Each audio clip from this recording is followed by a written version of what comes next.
Welcome back, guys. So here we have the Retroid Pocket 2S, which is a very questionable release. I'm not the only one I know who's questioned why they released it, but I mean, it is here right now, so we're gonna open it. Here we are. Made in China. This is the same box that all of Retroid Pocket products come in. For as much as they make crap on their devices, they do a pretty good job with packaging. It's way better than whatever Powkitty does. Let's get this box open. Retroid Pocket. This is the same kind of box design they do for all of their devices. But let's get this thing open. Test it out. Okay. Oh, screen protectors. Nice, I guess.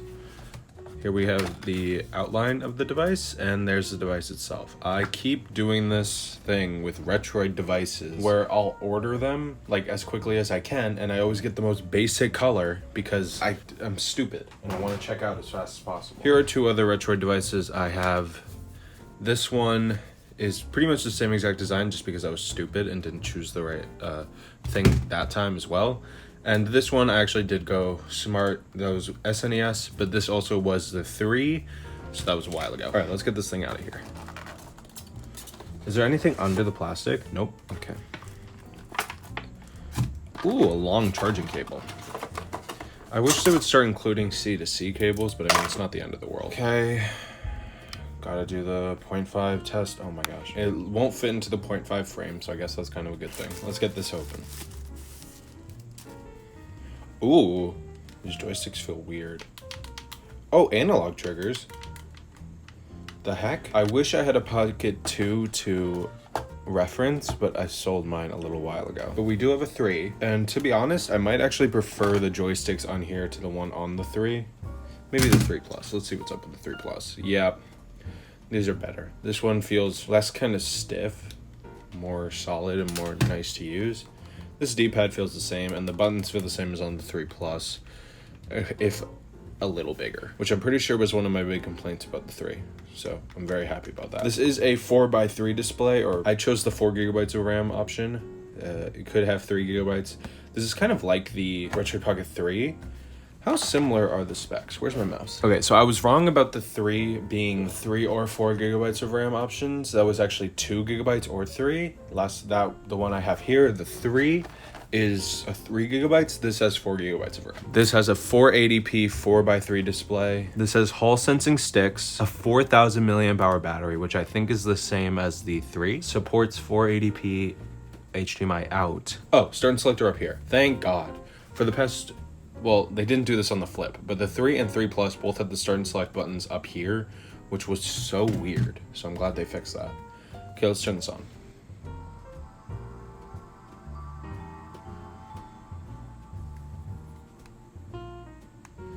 I like when they do that. I like when they do nice, like, startup animations. They've done that on all of their consoles or devices. Welcome to Retroid Pocket 2S. This looks the same.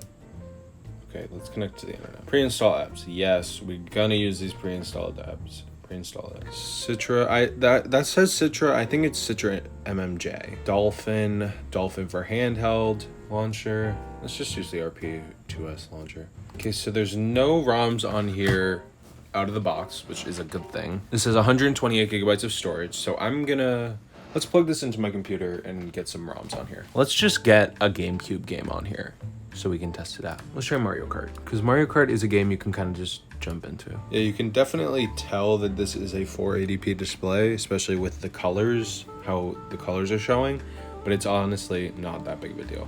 Mario Kart Double Dash, let's go. Yep, Mario and Birdo.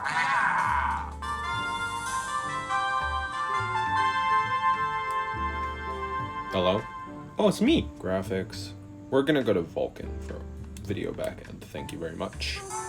Oh, now it's blue. Okay, maybe this isn't the emulator right for this game, but I think it's safe to say this thing definitely works.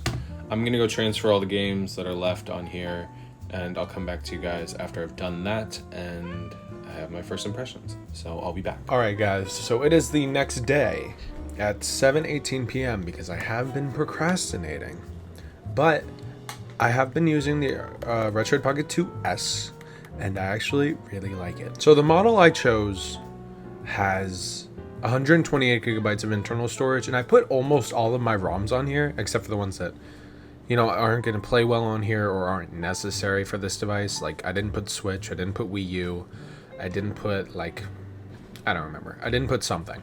And this holds everything perfectly. I have all of my ROMs set up in the Retroid Pocket launcher like I have on every other Retroid device up to this point. And this launcher is really great. I think there might be something like up about the screen, because going into Super Mario 64, if I can find the game, Super Mario 64, going here, the colors look a little weird. Like, it looks a little purple. Okay, not purple, but like, I don't know if I'll be able to show it well on here, but look at that red. That red looks off, doesn't it? Like, there's something off about it. But there were like color profile things you could do with the Retroid Pocket 3 Plus to make the screen look like an OLED screen, so maybe I can try and do that for here. I don't know though. I'll like mess around with it. Something I do actually really like, and I didn't expect to, are these thumbsticks. So they kind of look weird. They're like far out on the device, and they have a lot of travel distance, and they're, like I pointed out when I was unboxing the device, they look a lot different from the ones on the 3 and 3 Plus. Those are like, these are like inverted. Those are like outverted. I don't know the word, but like, you know, they're not like, they're not indented. They're like the opposite. But these actually feel really nice because I can put my thumb on them and it'll like rub around. My thumb still slides around, but like it does that on every handheld, unless they have big giant joysticks like the Loki Max. And it's nice because my fingers kind of just rest here. The D-pad and face buttons are actually nice. I like the size of the face buttons. They're bigger than the ones on the 3 and 3 Plus. Those were a little too small for my liking. I haven't checked to see if they're bigger than the ones on the Flip, and the Flip is currently in the middle of a clamshell device stack I have on my shelf above my desk, so I'm not going to try and get it down right now. But I assume they're either bigger or the same size, and that's really nice on a device this small. The only other device I have as kind of a point of comparison is the RG405M from Ambernick, and it's kind of hard to compare the two because this thing is $180 and uses the T618 chipset, which a lot of these portable emulators use. But the reason I compare the two is because this is a 4x3 screen. Go downstairs. Go downstairs. Oh my god. I don't even know what I was saying. But these two both have a 4x3 display, so I think it's fair to kind of compare the two. I would compare it to a Retroid Pocket 2 Plus, but like I think I said already, I sold mine and I don't have it anymore because I didn't need it. What I will say is that this is more solid. I mean, it's metal, so yeah, it's going to be more solid. It's more powerful, obviously. I like the placement of the buttons a lot more, and this thing is taller. It's not by that much. I mean, the 4x3 display here is bigger than the 4x3 display on the 2S, but they're both 4x3 displays. So I'll wait for my full review to give my full thoughts, but what I will say right now is I think that this is going to be a great throw in your bag type emulator. I mean, obviously with portable emulators, especially these ones, you're going to have to be careful about not leaving them in sleep mode and actually turning them off. So make sure to do that if you get any of these, because they will die like within like a few days. That has happened to me in the past.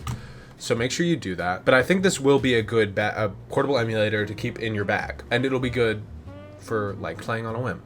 Like if you need something to do for like 10-20 minutes, pull it out, start playing it. It's like the old like Pocket Goes or like a Game Boy. So yeah, I'm gonna review this thing. I don't know when my review of the RGB 10 Max 3 Pro is gonna be released, because I don't like this thing. I don't like it. And for as much as I can be negative, I do that all the time. I'm negative all the time about these devices. So I don't really want to keep doing that. I'll definitely be using this, and once I feel like I've used it enough to like warrant a review, I will review it. But I'm probably going to want to keep using the 2S, because that I had a better first impression with that than I did the Powkitty RGB 10 Max 3 Pro. So yeah, I'll see you guys next week, maybe, for the review. Goodbye.